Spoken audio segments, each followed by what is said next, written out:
लेकिन कुछ लोग ये कह रहे हैं कि वहीदुर रहमान परा ने नेशनल काउंसिल को 370 और 35 पे रेजोल्यूशन लाने पर मजबूर किया। देखिए वही मैं समझता हूँ कि पीडीपी का इस पे कोई हक नहीं बनता है कि वो 370 पे रेजोल्यूशन लाए। ये वही लोग थे जिन्होंने पीडीपी भाजपा के साथ अलायंस किया और पूरे जम्मू कश्मीर की ये हालत, इस हालत पे जम्मू कश्मीर को लाया।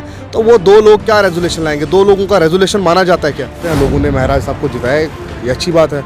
लोगों को अगर लोगों को वही पसंद आए और लोगों को लगा कि ये बेहतर है तो ये लोगों का मैंडेट है। मैं समझता हूँ कि इस मैंडेट की हम इज़्ज़त करते हो करके। बहुत सारी कमज़ोरियाँ होती हैं। अब इलेक्शन बीते हुए काफ़ी समय हुआ है, लोगों का मैंडेट है, हम उसकी इज़्ज़त करते हैं। लोग हमने भी पूरी कोशिश की थी उस सीट को जीतने की। अब लोग ये सारी चीज़ें लोगों के पास होती हैं, मेरे कहने या किसी दूसरे के कहने से कोई एमएलए या कोई मंत्री नहीं बनता। ये लोगों का मैंडेट है, हम उसकी इज़्ज़त करते हैं। लोग अब कांग्रेस का क्या स्टैंड है, कांग्रेस क्या बोलती है, उनका क्या स्टैंड रहता है, मुझे उससे कोई मतलब। आपके साथ अलायंस में इलेक्शन लड़ा है?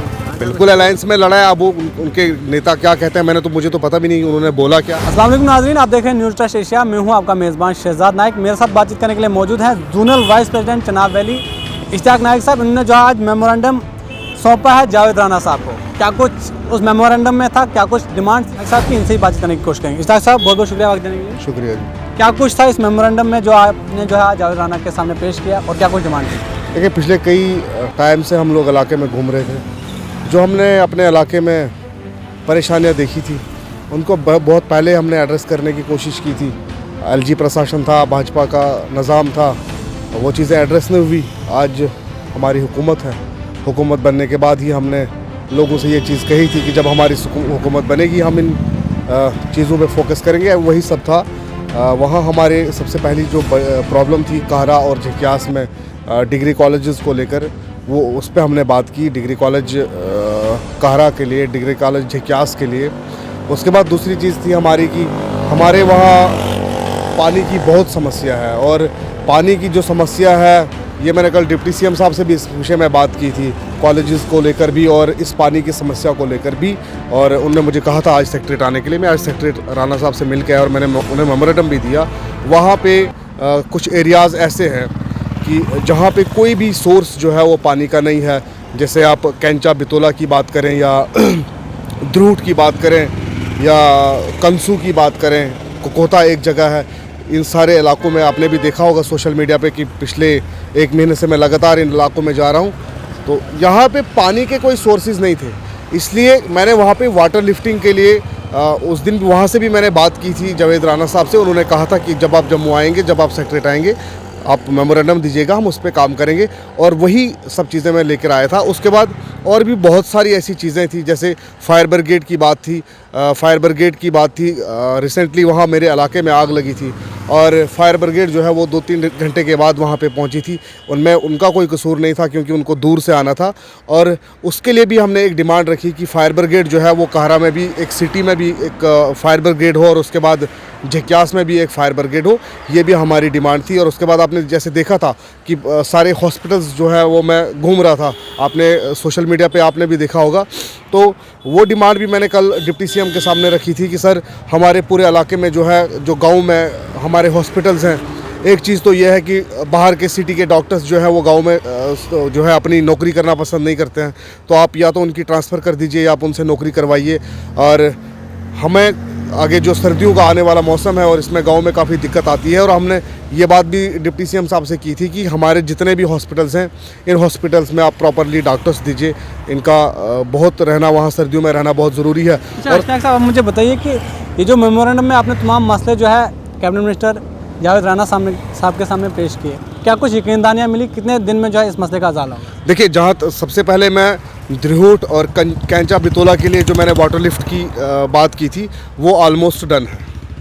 बाकी जो भी सारी चीज़ें हैं उन पे हम और भी काम करेंगे, बार बार इनके पास जाएंगे, करवाएंगे, ऐसा मसला नहीं है। लेकिन जो वाटर लिफ्टिंग द्रूट और इन कैंचा बितोला और पिंगल के लिए मैंने कहा था, उस पर बात हुई। और भी बहुत सारी चीज़ें थी जिन पे बात हुई, जिन पे उन्होंने आश्वासन दिया कि ये हम करेंगे। जैसे झकियास में हमारे एक मदरसे के पास एक क्राइम पुलिस पोस्ट की हमने बात की कि उस इलाके में क्राइम पुलिस पोस्ट होनी चाहिए। वो बात भी हमने कल भी डिप्टी सीएम साहब के साथ हमने ये रखी थी कि वहाँ पर ये पोस्ट का होना बहुत ज़रूरी है। और बहुत लंबे अरसे से हमारे लोग जो हैं ATM की डिमांड करते थे, चाहे मलकपुरा भटियास की बात हो या झक्यास की बात हो, वो डिमांड भी हमने आज अपने मेमोरेंडम में रखी थी कि एटीएम भी जो है वो झक्यास में भी होना चाहिए और मलकपुरा में भी होना चाहिए। उसके बाद बहुत सारी और भी डिमांड्स थी, जैसे न्यू सब सेंटर मलकपुरा, और इस मलकपुरा एक हमारा एक एरिया है, वहाँ के लिए लोगों की भी बहुत पुरानी डिमांड थी कि वहाँ पे जो है एक सब सेंटर होना चाहिए था, जिसकी बहुत ज़रूरत है। जो गुंदो से लेकर काहरा तक इस पूरे रास्ते में कोई सब सेंटर नहीं था, और वो नेशनल हाईवे है।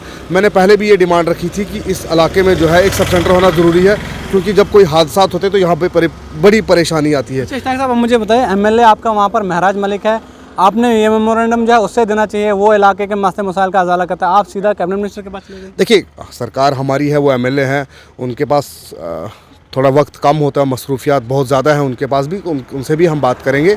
लेकिन लोगों से हमने बात की थी ड्यूरिंग इलेक्शन भी, और आज जब मैं घूम रहा था मैंने तब भी पर्सनली जाने की मैं इसलिए गया था कि आज हमारी हुकूमत है, लोगों की उम्मीदें हमसे जुड़ी हैं।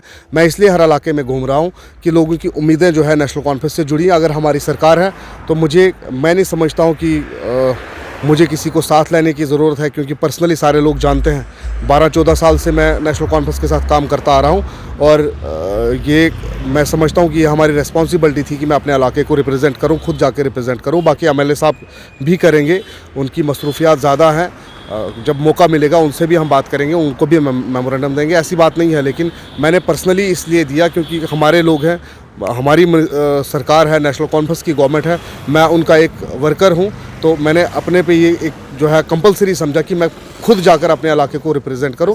वो भी करेंगे, एमएलए साहब भी करेंगे, इसमें क्या है। अच्छा, आप मुझे बताइए कि नेशनल कॉन्फ्रेंस ने इस बार जम्मू कश्मीर में ऐसी सीटें जीती जहाँ से उम्मीद नहीं थी, लेकिन डोडा की सीट पर ऐसा क्या हुआ कि नेशनल कॉन्फ्रेंस वहाँ से हार गई, एक ऐसा कैंडिडेट जो कहीं कल तक जो है जिसका नाम ही नहीं था, वो जीतने में कामयाब। कहाँ पर कमजोरी रही नेशनल कॉन्फ्रेंस? ये बहुत सारी कमज़ोरियाँ होती हैं। अब इलेक्शन बीते हुए काफ़ी समय हुआ है, लोगों का मैंडेट है, हम उसकी इज़्ज़त करते हैं। हमने भी पूरी कोशिश की थी उस सीट को जीतने की। अब लोग, ये सारी चीज़ें लोगों के पास होती हैं, मेरे कहने या किसी दूसरे के कहने से कोई एमएलए या कोई मंत्री नहीं बनता, ये लोगों का मैंडेट है, हम उसकी इज़्ज़त करते हैं। लोगों ने महराज साहब को जिताया, ये अच्छी बात है।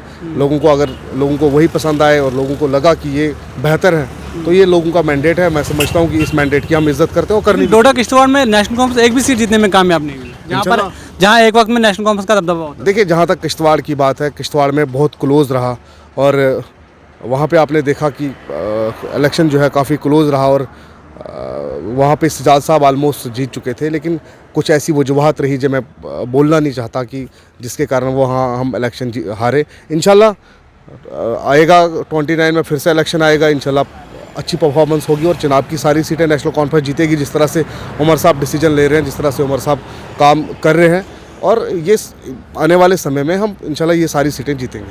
अच्छा, असेंबली में जिस तरह से लगातार आप लोगों को गुमराह कर रहे हो, आपने बोला हमने रेजोल्यूशन लाया 370 की करारदाद पर, लेकिन आपके ही हिमायती कांग्रेस कह रहे हैं ना इसमें 370 का जिक्र है ना 35 का जिक्र है। नेशनल कॉन्फ्रेंस पहले ये क्लियर करे कि ये 370 और 35 के उस फैसले को रद्द करती है या नहीं। देखिए, कांग्रेस क्या कहती है मुझे उससे कोई मतलब नहीं है। डिप्टी सीएम ने क्या रेजोल्यूशन क्या लाया, उमर साहब ने उस पर क्या बात रखी, मेरे लिए वो माने रखती है। आप भी पढ़े लिखे हैं, हम भी पढ़े लिखे हैं। हमने उस रेजोल्यूशन में लैंड प्रोटेक्शन की बात की, हमने जॉब प्रोटेक्शन की बात की, और भी बहुत सारी चीज़ें हैं जो हमने उस पर बात की। अब कांग्रेस का क्या स्टैंड है, कांग्रेस क्या बोलती है, उनका क्या स्टैंड रहता है, मुझे उससे कोई मतलब नहीं। आपके साथ अलायंस में इलेक्शन लड़ा है कांग्रेस? बिल्कुल अलायंस में लड़ा है। अब वो उनके नेता क्या कहते हैं, मुझे तो पता भी नहीं उन्होंने बोला क्या है, लेकिन जहाँ तक कांग्रेस की बात है, मैं उनकी किसी बात का मैं जवाब नहीं दूंगा। हाँ, नेशनल कॉन्फ्रेंस ने जो रेजोल्यूशन लाया, ये हमारे मैनिफेस्टो में था कि जब भी असेंबली स्टार्ट होगा, जब भी असेंबली का सेशन स्टार्ट होगा, हम ये 370 पे रेजोल्यूशन लाएंगे, स्टेटहुड पे रेजोल्यूशन लाएंगे। लेकिन कुछ लोग ये कह रहे हैं कि वहीदुर रहमान परा ने नेशनल कॉन्फ्रेंस को 370 और 35 पे रेजोल्यूशन लाने पर मजबूर किया। देखिए, वही मैं समझता हूँ कि पीडीपी का इस पर कोई हक नहीं बनता है कि वो 370 पे रेजोल्यूशन लाए। ये वही लोग थे जिन्होंने पीडीपी भाजपा के साथ अलायंस किया और पूरे जम्मू कश्मीर की ये इस हालत पे जम्मू कश्मीर को लाया। तो वो दो लोग क्या रेजोल्यूशन लाएंगे? दो लोगों का रेजोल्यूशन माना जाता है क्या? वो सिर्फ ड्रामा करने के लिए। और जब आप भी पढ़े लिखे हैं, आपने भी पार्लियामेंट का जब स्टार्टिंग सेशन है वो आपने भी देखा होगा, हमने भी देखा है कि जब स्टार्टिंग के 2 दिन होते हैं, उन 2 दिनों में क्या होता है। जब उन 2 दिनों में स्पीकर चुना जाता है, स्पीकर उसके बाद एलजी एड्रेस होता है, एलजी एड्रेस पे बात होती है, तो वहीदुर रहमान परा साहब ने पहले दिन ही अपना वो टीआरपी के लिए हंगामा शुरू कर दिया असेंबली में 370 पे रेजोल्यूशन लाओ। मैं समझता हूँ कि वहीदुर रहमान परा साहब को ये सारी चीज़ें शोभा नहीं देती है। और भाजपा और पीडीपी का कोई हक नहीं बनता कि वो ये सारी बातें 370 की बातें यहाँ जम्मू कश्मीर में करें। यही लोग हैं, यही पीडीपी के लोग हैं जिन्होंने भाजपा और आरएसएस जैसी मानसिकता को इस जम्मू कश्मीर में घुसाया और जम्मू कश्मीर का बेड़ा गर्क करवाया। लेकिन गुमराह तो नेशनल कांफ्रेंस भी कर रही है ना। रेजोल्यूशन पास करने से आप लोग क्या कर लोगे? आपको लगता है आपकी इस रेजोल्यूशन को पार्लियामेंट में अहमियत दी जाएगी और आप 370 को दोबारा बहाल कर सकते हो कभी? देखिए, बीजेपी ये कह रही है एंटी नेशनल एजेंडा है। भाजपा क्या कहती है मुझे उससे कोई भाजपा क्या कहती है मुझे उससे कोई मतलब नहीं है। हमारी कोशिश है, हमने मैनिफेस्टो में कहा था कि हम रेजोल्यूशन लाएंगे और इस पर फाइट करेंगे, वो हम करेंगे। पहला स्टेप हमने लिया, जो हमने कहा वो हमने किया, वो हम करेंगे, कंटिन्यू फाइट करेंगे। इसमें गुमराह करने वाली बात है ही नहीं। अगर गुमराह करने वाली बात है तो हमने तो इलेक्शन में कह दिया था, हमने अपने मैनिफेस्टो में लिखा था कि हम रेजोल्यूशन लाएंगे। तो बताइए ना कि वापस कैसे करोगे, क्या प्रोसेस है उसका? प्रोसीजर जो भी होगा हम जद्दोजहद करेंगे, सुप्रीम कोर्ट दोबारा से होगा, पार्लियामेंट भी अप्रोच करेंगे, हम अपनी तरफ से पूरी कोशिश करेंगे। अब ये कोई ऐसा तो नहीं है कि हमने कह दिया और दूसरे दिन हो गया, ऐसा नहीं है, लेकिन कोशिश तो हम कर रहे हैं। हमने अगर रेजोल्यूशन में अपने मैनिफेस्टो में कहा था कि हम करेंगे, तो हमने रेजोल्यूशन ला के बता दिया कि भाई हम लोग कोशिश कर रहे हैं, तो और भी कोशिश करेंगे। स्टेटहुड आएगा उसके बाद और कोशिश करेंगे, सुप्रीम कोर्ट दोबारा से जाएंगे, होगा क्यों नहीं होगा।